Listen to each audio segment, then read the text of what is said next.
మనుషులు పరిపరి విధములు, అది అందరికీ తెలిసిందే. మెరుపులు మామూలుగా మెరుస్తున్నాయి, తొందరగా వెళ్ళిపోవాలి లోపలికి. విషయం ఏంటంటే, ఒకతను మనం ఎప్పుడు ఫోన్ చేసినా స్పందించడు, అతనికి అవసరం ఉన్నప్పుడు మాత్రం స్పందిస్తూ ఉంటాడు అనమాట. అయితే అతనికి ఈ మధ్య అవసరం వచ్చింది, ఉద్యోగం కావాలట. మనకు తెలిసిన చోట చూస్తే నాకు అది కాదు ఇంకోటి కావాలంటే, అంటే ఉద్యోగాలు మనకి సమ్మర్లో దొరికే మామిడి పళ్ళలాగా అనుకుంటున్నారు. సరే, దానికి ఒప్పుకుందామంటే అతగాడు జస్ట్ మనం ఇలా టెంపుల్లోకి వస్తున్నాం అలా వెళ్తూ చూస్తూ చూడనట్టు వెళ్ళిపోయాడు అనమాట. అంటే ఏమనాలి ఇలాంటి మనస్తత్వం కలిగిన వాళ్ళని? ఇంకొకళ్ళు ఉంటారు,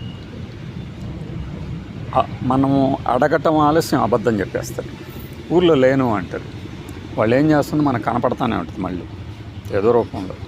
మనకు తెలిసిన బాగా సీనియర్ అనే ఆయన, ఒక ఆయన జర్నలిస్ట్, ఇదే పని చేస్తున్నాడు. ఇంకొకళ్ళు ఉంటారు, మనం ఫోన్ చేస్తే ఇదిగో ఇక్కడే ఉన్నా వెంటనే వచ్చేస్తున్నా అంటే, ఇదిగో అనేది 24 రోజులైనా కూడా రాదన్నమాట. ఇలాంటి మనుషులు మనం బ్లాక్ చేస్తే ఏడుస్తూ ఉంటారు. మళ్ళీ నన్ను బ్లాక్ చేశారా, నేను ఒక మిస్డ్ కాల్ ఇచ్చాను మీకు తెలుసా అను.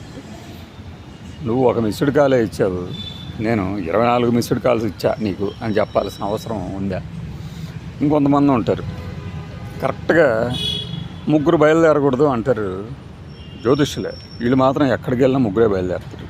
అలానే మంగళవారం జర్నీ చేయకూడదు అంటారు, వీళ్ళు మంగళవారమే జర్నీ చేస్తారు. వీళ్ళందరికీ బై బై చెబుదాం మనం. బాయ్.